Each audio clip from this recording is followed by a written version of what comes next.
Takže čaute, ahojte, zdravím vás. Sme tu po dlhšom čase, ukazujeme sa vám s touto Škodovkou.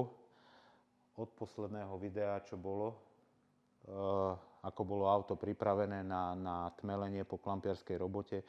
Auto sa vytmelilo, zrovnalo, dalo sa do striekacieho tmelu, následne do plniču, plnič sa obrúsil, diely máme nalakované, všetky.